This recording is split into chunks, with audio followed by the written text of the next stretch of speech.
कभी कभी एक कहानी सिर्फ हत्या की नहीं होती, वो समाज के सबसे गहरे घाव को खोल देती है। एक लड़की जो सिर्फ अपने जन्मदिन से एक दिन पहले एक दोस्त से मिलने जाती है और फिर कभी घर नहीं लौटती। इस्लामाबाद जैसे पॉश इलाके में एक अमीर और रसूखदार लड़के के घर के अंदर ऐसा क्या हुआ कि एक 27 साल की लड़की की ज़िंदगी तड़प तड़प कर छिन गई। ये कहानी है नूर मुकद्दम केस की, जिसने आखिरी सांस तक भागने की कोशिश की, लेकिन सिस्टम, समाज और पैसों की ताकत के आगे वो हार गई।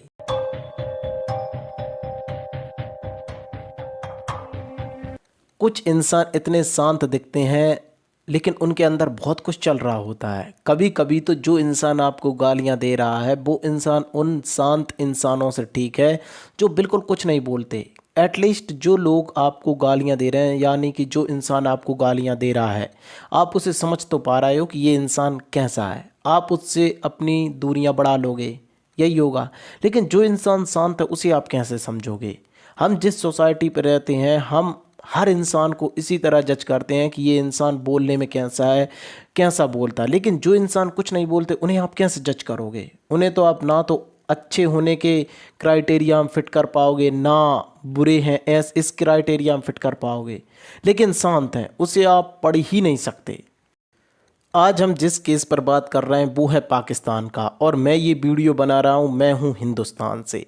देखिए, अपराधों को देश की सीमाओं में नहीं बांधा जा सकता। चाहे हिंदुस्तान का अपराध हो, चाहे पाकिस्तान का अपराध हो, अपराध तो अपराध होता है साहब।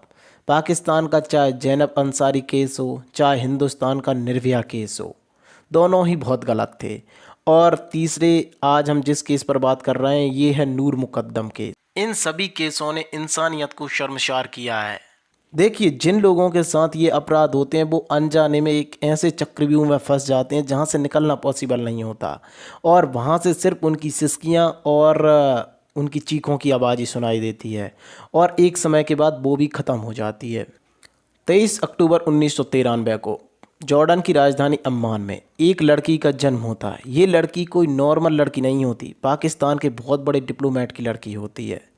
अच्छा, इस लड़की के जन्म होने से उस घर में तमाम खुशियां मनाई जाती हैं, बहुत सारा सेलिब्रेट किया जाता है, और ना ये भेद किया जाता है कि घर में लड़की का जन्म हुआ है कि लड़के का जन्म हुआ है। दोनों को इक्वल मान के सेलिब्रेट किया जाता है, यानी कि लड़की के होने पर भी तमाम खुशियां मनाई जाती हैं।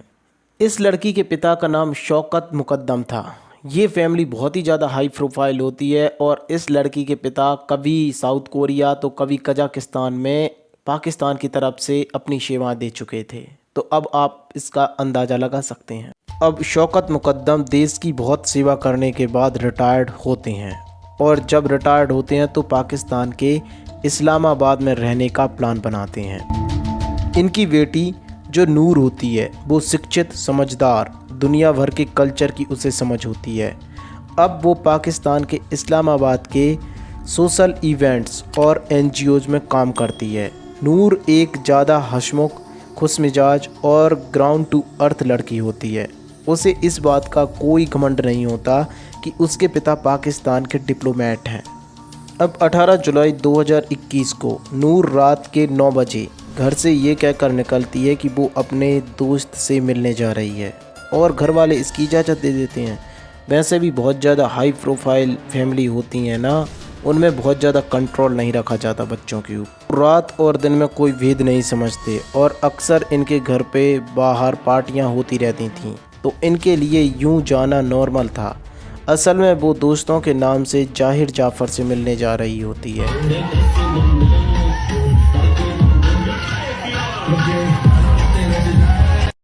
अब आप लोग सोचोगे कि जहीर जाफ़र कौन था। तो जहीर जाफ़र एक अमीर बाप की बिगड़ी हुई औलाद थी, ऐसा समझ सकते हैं। वैसे तो ये पाकिस्तान मूल का अमेरिकी नागरिक था। इसने पढ़ाई यूएसए में की और कॉलेज यूएसए और ब्रिटेन में किया था। गजब की बात ये देखिए आप कि इसने साइकोलॉजी में पढ़ाई की थी। साइकोलॉजी जैसे अच्छे सब्जेक्ट में पढ़ाई करने के बावजूद इसमें साइकोलॉजी की रत्ती भर समझ नहीं थी, और ये थोड़ा गुस्सैल नेचर का था, मतलब कि एक सन की टाइप का, किसी से कुछ नहीं कहता था, बिल्कुल शांत रहने वाला, मतलब अपनी मस्ती में मगन होने वाला लड़का। अपने पिता के पैसों का घमंड इसको हद से ज़्यादा ही था। जहीर के फादर और नूर के फादर के पुराने रिश्ते होते हैं। एक पाकिस्तान के बहुत बड़े डिप्लोमेट और दूसरे पाकिस्तान के बहुत बड़े बिजनेसमैनों में से एक। तो इनके रिश्ते बहुत अच्छे होते हैं पहले से ही। अब ये एक दूसरे को बुलाते भी हैं, पार्टीज होती हैं कई बार, तो ये एक दूसरे को इनविटेशन भी देते हैं। इन्हीं पार्टीज के दौरान जहीर और नूर की मुलाकात होती है। पहले इन दोनों की मित्रता होती है, आपस में बातें करते हैं। इनके बात करने से परिवार के किसी मेंबर को कोई आपत्ति नहीं थी। इनफैक्ट वो तो ये सोच रहे थे कि अगर ये दोस्ती रिश्तेदारी में बदल जाए तो और कितना अच्छा होगा। लेकिन कुदरत को कुछ और ही मंजूर था। जैसे जैसे जहीर और नूर क्लोज होते हैं, पास पास आते हैं, तो नूर जहीर को समझने लगती है कि ये कैसा लड़का है। ये मतलब थोड़ा साइको टाइप का, जैसा मन हुआ वैसा करने लगा। थोड़ा गुस्सैल नेचर का, जो मन में आया वो करना है तो करना है, जिद्दी टाइप का, नशा करने वाला और निर्दयी प्राणी, दूसरों के दुख में खुश होने वाला। तो नूर फिर उससे दूर दूर होने लगती है और ये बातें दोनों में फिर मतलब कि दोनों का रास्ते अलग अलग होने वाली सिचुएशन बन जाती है। जाहिर दरअसल ब्रिटेन में रहता है, जहां लड़कियों से छेड़छाड़ करना और नशा करना ही उसकी दिनचर्या थी। वो ब्रिटेन में नशा मुक्ति केंद्र में भी रहा। जहां उसमें कुछ सुधार ना हुआ तो ब्रिटेन में उसकी रिपोर्ट दर्ज होने लगी। फिर 2019 में वो पाकिस्तान आ गया और फिर कभी लौटकर ब्रिटेन या यूएसए नहीं गया।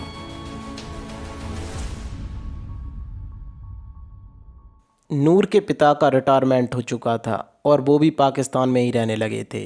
तो जहीर और नूर के रिश्ते तो पहले ही ख़त्म हो चुके थे। लेकिन एक दिन अचानक से नूर कहीं देखती है तो जहीर को मैसेज कर देती है कि कैसे हो।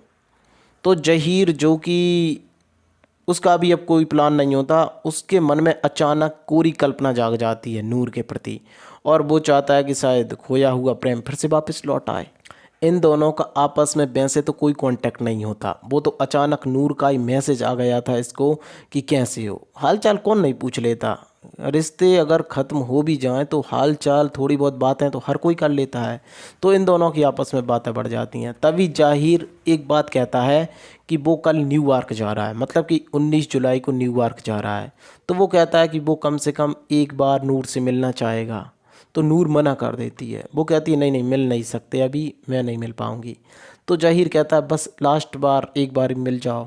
तो जैसे ये बात कर रहा था ना जहीर नूर से, वो बिल्कुल ऐसा था कि बिल्कुल आखिरी रिक्वेस्ट टाइप की, जिसमें हम किसी पर कोई प्रेशर नहीं डालें, डायरेक्ट हम केवल उनसे अनुमति मांगे, रिक्वेस्ट टाइप की। तो फिर नूर भी सोचती है चलो यार आखिरी बार ही तो है, मिल लेते हैं न्यूयॉर्क जाने से पहले। पहले ये दोनों आपस में बातें करते हैं, एक दूसरे का हाल चाल पूछते हैं। लेकिन बात करते करते नूर का फ़ोन बजने लगता है। असल में ये फ़ोन किसी और ने नहीं, नूर के माता पिता ने किया था। फ़ोन बजने लगता है तो जाहिर को बहुत बुरा लगता है और वो पहले पहले तो विरोध करता है, लेकिन फिर वो नूर का फ़ोन लेकर ही रख लेता है। नूर के साथ ज़बरदस्ती स्टार्ट करता है। नूर जानती थी कि उसे नहीं समझाया जा सकता क्योंकि वो सरफिरा टाइप का लड़का है। फिर 18 जुलाई रात करीब 9 बजे नूर जाहिर के घर के लिए निकल जाती है। गजब की बात आप ये देखोगे, नूर घर में ये बोल कर जाती है कि वो अपने किसी दोस्त से मिलने जा रही है। तो घर वाले भी इजाज़त दे देते हैं कि उनके लिए नॉर्मल होता है कि दोस्त से मिलने जा रही है, आपके माता पिता भी आपको इजाज़त दे देंगे। और जाहिर सी बात है उसने ये नहीं बताया था कि वो किसी लड़के दोस्त से मिलने जा रही है। और तकरीबन रात के 10 बजे नूर जाहिर के घर पे पहुंच जाती है। नूर जाहिर के घर लगभग रात के 10 बजे पहुंचती है। 10 बजे इनकी आराम से स्टार्ट हुई बातचीत कब बहुत बड़े झगड़े का रूप ले लेती है दोनों को पता ही नहीं चलता। रात के 10 बजे से सुबह के 3 बज जाते हैं, जो कि सुबह के 3 बजे 3:50 पर जाहिर की प्लान होती है यूएसए के लिए। वो इस झगड़े के चक्कर में अपनी प्लान भी मिस कर देता है और वो यूएसए ही नहीं जा पाता। गजब की बात ये देखिए कि ये झगड़े का रूप क्या था, मतलब कि क्या मकसद था कि ये झगड़ा होने लगा दोनों में। अच्छे से हुई स्टार्ट बातचीत, सब कुछ अच्छा था, फिर झगड़ा कैसे हो गया। तो झगड़ा होने के पीछे वजह एक थी। वजह ये थी कि असल में नूर को जाहिर ने प्रपोज किया था शादी के लिए, जबकि इन दोनों का पहले ही ख़त्म हो चुका था, ब्रेकअप हो चुका था, सब कुछ हो चुका था। मतलब एक दूसरे को केवल एक दोस्त टाइप के बने रह गए थे, लेकिन सब अलग हो चुका था पहले ही। लेकिन जाहिर ने फिर से इस रिश्ते में रंग भरने की कोशिश की, लेकिन अब नूर को ये स्वीकार नहीं था, क्योंकि वो जाहिर के मेंटलिटी को अच्छे से समझ चुकी थी। उसने भी कई बार प्रयास किया था, नूर ने भी, लेकिन वो जाहिर को बदलने में नाकाम ही रही हमेशा। तो वो अब इस रिश्ते को टाटा बाय बाय तो पहले ही कह चुकी थी। पूरा दिन वो नूर को कैद में रखता है और उसके साथ ज़बरदस्ती स्टार्ट करता है। 19 जुलाई 2021 को पूरे दिन और रात नूर जाहिर के घर में ही रहती है। नूर के माता पिता ने कई बार कॉल किए, लेकिन नूर का फ़ोन अब बंद आ रहा था। नूर के दोस्तों को भी कॉल किया गया, लेकिन सब ने मना कर दिया। सबसे हैरानी वाली बात तो ये कि नूर के पिता ने जाहिर को भी कॉल किया, लेकिन जाहिर ने ये कहा कि नहीं, नूर से मेरा अभी कोई कांटेक्ट नहीं है, और तो और कई महीनों से मैंने उससे बात तक नहीं की। लेकिन रियलिटी इससे अलग थी। जाहिर नूर को बहुत ज़्यादा टॉर्चर कर रहा था। सीसीटीवी कैमरों से यह साबित होता है कि पूरे बंगले में नूर कैसे भागती फिर रही थी, कहीं से भी निकलने का रास्ता खोज रही थी।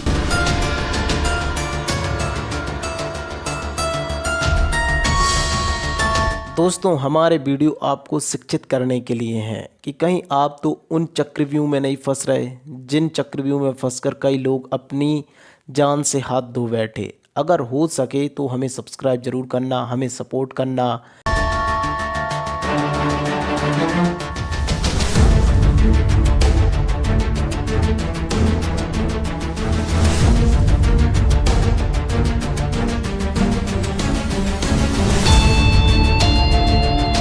नूर ने जैसे ही उसको मना कर दिया कि नहीं, वो शादी उससे नहीं करना चाहेगी, तो भाई जाहिर को ये बहुत बुरा लगा, क्योंकि वो एक तो सबसे अमीर बाप की बिगड़ी हुई औलाद थी। उसने अब तक जो भी डिमांड किए हैं उसके पिता ने पूरे किए हैं, तो वो कैसे स्वीकार कर ले कि कोई उसके मुंह के सामने बिल्कुल मना कर दे कि नहीं, मैं नहीं कर सकती ये। नूर को जाहिर जाफ़र इस कदर परेशान कर रहा था कि उसने कई बार भागने की कोशिश की, लेकिन वो हर बार असफल रह गई। और एक बार तो ऐसा समय आया कि उसने भागने की कोशिश की और वो एक बालकनी के ऊपर जाकर गिरी। आप उसके डर का अंदाज़ा इस प्रकार लगा सकते हो कि जब उसने छलांग लगाई थी तो वो बालकनी के ऊपर जाकर गिरी थी, लेकिन वो फिर भी भागे जा रही थी।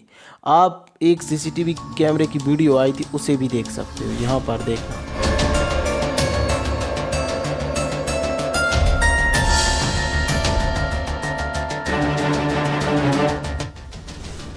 जब नूर भागने में कुछ हद तक कामयाब हो जाती है तो वॉचमैन घर का दरवाज़ा नहीं खोलते, तो इस वजह से नूर फिर घर के बाहर निकल नहीं पाती।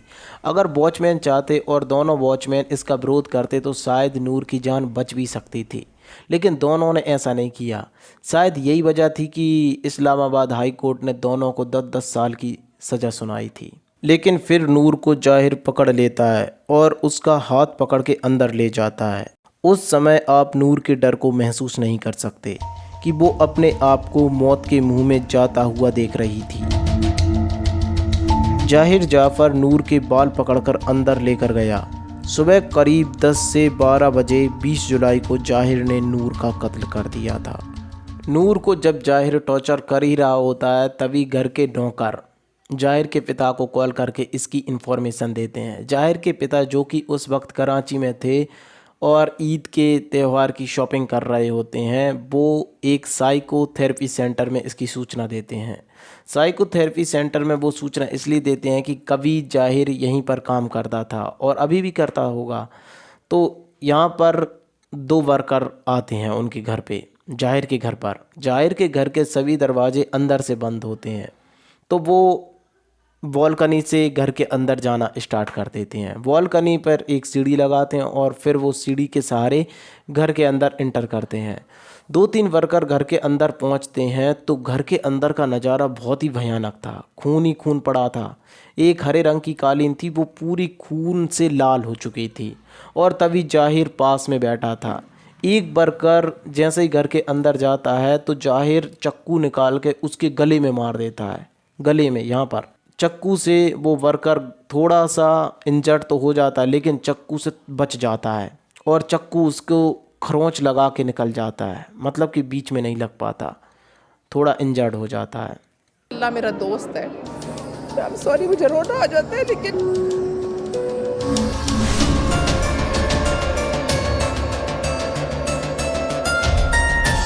घर के अंदर का हाल तो कुछ ऐसा हो रखा था कि खून ही खून था, दीवारों पर भी खून के कुछ निशान थे और कुछ दूरी पर एक लड़की का इतना धर पड़ा था, यानी कि उसमें सर नहीं था, सर कुछ फीट दूर पड़ा था। तो आप समझ सकते हो कि वहाँ पर कितना कुछ हुआ होगा, कितना रस्सा कसी हुई होगी दोनों के बीच में। साइकोथेरेपी सेंटर के कुछ लोग जो उसके घर आ चुके थे, उन्होंने सबसे पहले पुलिस को इन्फॉर्मेशन दी। पुलिस घटनास्थल पर पहुंचती है। नूर के गुम होने की रिपोर्ट नूर के माता पिता पहले ही लिखवा चुके थे। तो जब पुलिस ने देखा तो पुलिस ने नूर के माता पिता को भी इन्फॉर्मेशन दी। नूर के माता पिता जैसे ही ये बात पता चली तो जैसे उनके पैरों के तले ज़मीन खिसक गई हो, ऐसा महसूस करते हैं। नूर जो उनके लिए सब कुछ थी, अब वो इस संसार में नहीं बची थी। स्थानीय अदालत में केस स्टार्ट होता है। जाहिर के वकील ने जाहिर को पागल घोषित करने का पूरा प्रयास किया कि जो आदमी अपना ख्याल नहीं रख सकता वो खून कैसे कर सकता है। लेकिन बाद में कोर्ट के आदेश पर उसकी मेडिकल टेस्टिंग हुई तो पता चला कि जाहिर बिल्कुल स्वस्थ है, मेडिकल रूप से कोई अनफिट नहीं है, ना ही वो पागल है, ना ही वो मेंटली रूप से कमज़ोर है। इंडिपेंडेंट उर्दू से मैं हूँ मोना खान और इस वक्त मैं मौजूद हूँ मुल्ज़िम ज़ाहिर जाफ़िर के घर के बाहर। और आप देख भी सक रहे होंगे कि इस घर को इस वक्त सील कर दिया गया है क्योंकि ये क्राइम 24 फरवरी 2022 को अदालत ने जाहिर को नूर के साथ बर्बरता और रेप के लिए 25 साल की सज़ा सुनाई और नूर को मारने के लिए फांसी की सज़ा सुनाई। मोहम्मद इफ्तिकार और मोहम्मद चांद जो उस समय घर के वॉचमैन थे, जिन्होंने नूर को भागने से रोक दिया था, उन्हें 10-10 साल की सज़ा सुनाई गई। पुलिस ने साइकोथेरेपी सेंटर के लोगों और जाहिर के माता पिता को गिरफ्तार किया और उन पर आरोप लगाया था कि घर के वॉचमैन ने बहुत पहले जाहिर की बर्बरता की इन्फॉर्मेशन दे दी थी, पर उन्होंने कोई सटीक एक्शन नहीं लिया। जाहिर के माता पिता और साइकोथेरेपी सेंटर के लोगों को गिरफ्तार तो किया गया, लेकिन उन पर कोई ठोस केस नहीं बनता, तो अदालत ने इन्हें बाइज्जत बरी कर दिया। फिर ये केस इस्लामाबाद हाई कोर्ट में चला। वहाँ से जाहिर जाफिर को डबल डेथ पेनाल्टी लगाई जाती है, यानी 2 बार फांसी की सज़ा। अब जाहिर जाफर के फैमिली मेम्बर्स ने इस्लामाबाद हाई कोर्ट के फैसले के खिलाफ पाकिस्तान सुप्रीम कोर्ट में अपील की है। लेकिन यहाँ ये बात माननी होगी कि जिस ऑनेस्टी से पाकिस्तान पुलिस ने काम किया वो बहुत सराहनीय था, क्योंकि अधिकतर जब भी ऐसा होता है कि किसी अमीर पर कोई केस चल रहा है तो पूरा सिस्टम उसकी हेल्प करने में लग जाता है।